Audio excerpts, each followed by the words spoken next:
What's going on? This is Victor Delta checking in.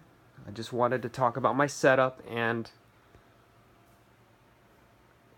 my build project for the future. As you can tell, even though I am starting to get into PC gaming, I still play on my Xbox One and my Xbox 360, and not in this room, but I also have a PS3 and a PS4 as well. Lately I've been, ever since I started PC gaming though, I just kind of lost motivation to really play consoles on my own accord. However, over there I've got a bunch of console games. Call of Duty. Out of all the things to play on the console, Call of Duty is still a lot of fun. So, what got me into PC gaming is this Alienware Aurora R5, which was actually bought in overstock. It was originally a $1,200 computer that was canceled. Like, somebody bought it and they didn't want it anymore, and they canceled their order.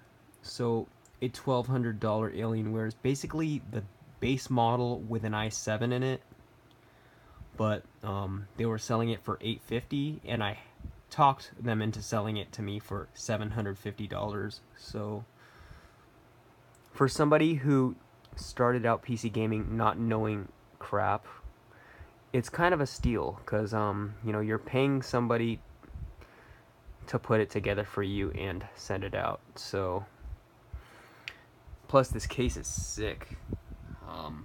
People could say Alienwares are overpriced. Well, not this one. I mean, this one I got for $750 when it would have been $1,200, which for something with a GTX 950 when it first came to me, I'm not gonna pay no $1,250. But $750 for a cool price for somebody,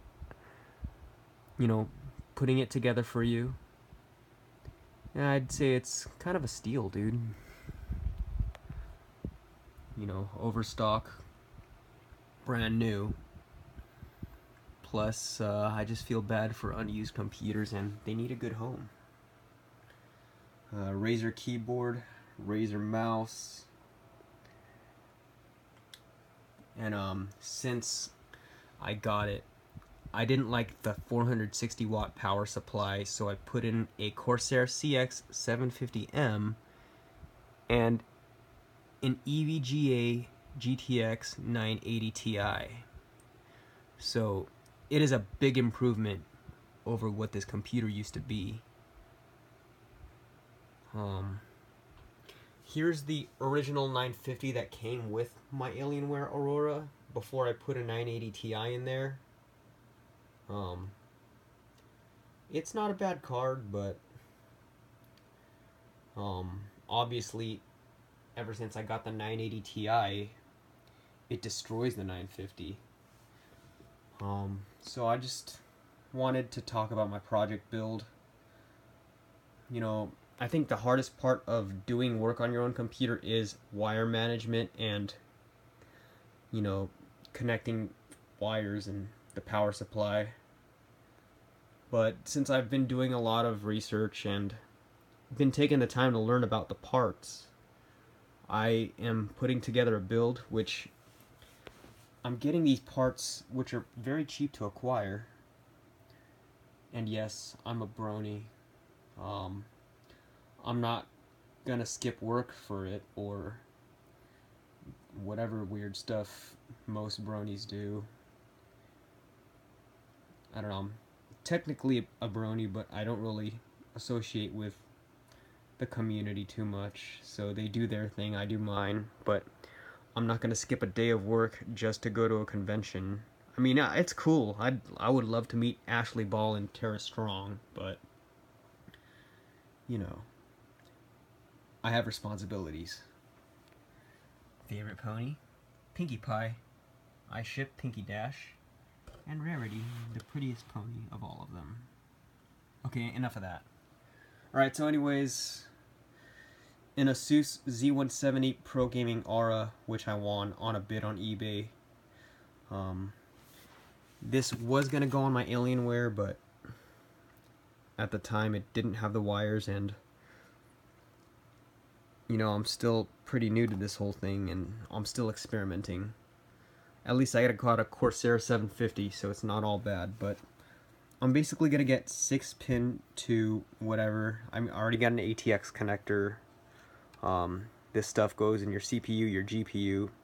6-pin male to every female part. Female part. But every female part that goes in the motherboard. The male is going to go into the mother. Phallic joke. Alright. Intel Core i5 6600K. The keyword here is the letter K.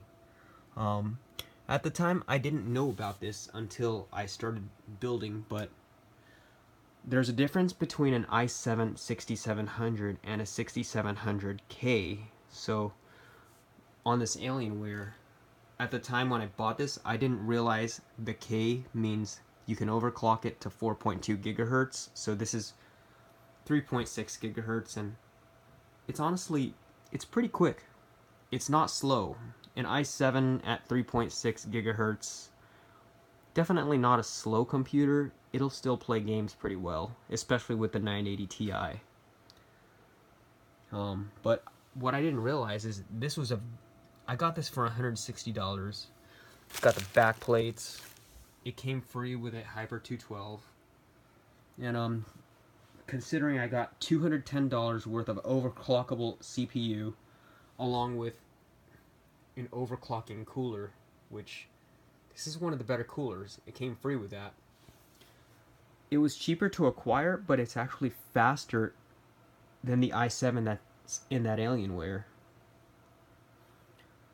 I'm really glad I took the time to learn about my parts. I might get two 980 Ti's for this build, so I might end up getting, I already have an SLI bridge, but I might get a higher bandwidth SLI and run two 980 Ti's, put this 850 watt power supply to use right here. It's gonna be a badass computer, and I just feel kind of bad because I'm probably going to spend less putting this together than that, and it's going to be more powerful. But when I look at it, I paid for a cool looking case and for somebody to put it together for me until I learn how to do these things. So at least I have a computer to game on while doing this in the background and learning the parts, because I'm still pretty new to PC gaming. I started my gaming career as a console peasant. Actually, I took 8 years off from PC gaming. Somebody else put that together for me. But I decided to get back into PC gaming after seeing that no matter how strong these consoles get, they'll never be as strong as a PC. I had a PC back in 2007 with an i3 and I think a GTX 750. I don't remember what was there, but I killed that computer with my stupidity. I ended up LimeWire, MP3, Trojan horse, shutting the computer down in the middle of the a reboot when the virus tried to install itself. I panicked and I shut the computer off, destroyed my hard disk drive, screwed up the operating system, and I haven't gamed on the PC ever since. Until recently. I started getting into PC gaming. I'm not as stupid as I used to be, and thank God there's no more LimeWire. And I love it. I love every damn bit of it. I don't think I really want to go back to console gaming. No, I'm just kidding. I'm still gonna console game, but the only motivation I have as a console gamer is if my friends are on the same into the same games as I am, like The Division. It's really fun when you have friends.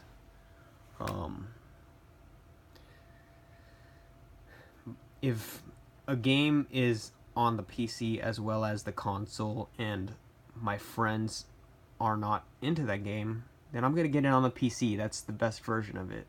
But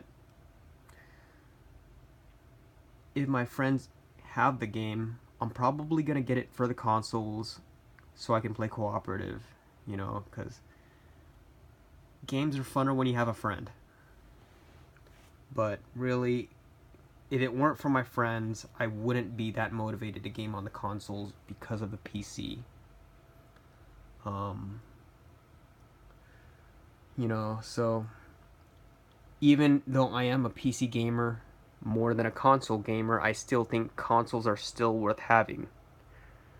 Besides, sometimes I want to get into the dark zone for The Division and do some extractions real quick before work. And the Xbox is something you can turn on, do an extraction, and then turn off. But for a PC, the downside of it is you have to log in, you have to turn on Steam.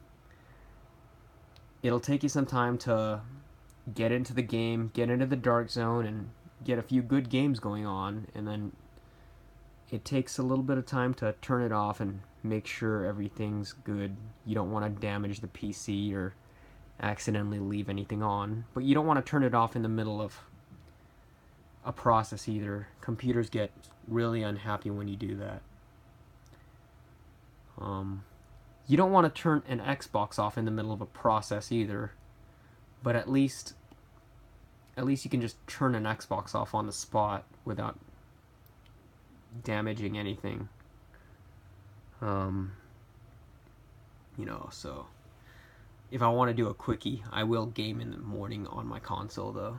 But if I really want to just double down and battle all night, PC all the way. But yeah, that's all I got for you. Victor Delta signing off. Keep on gaming, man.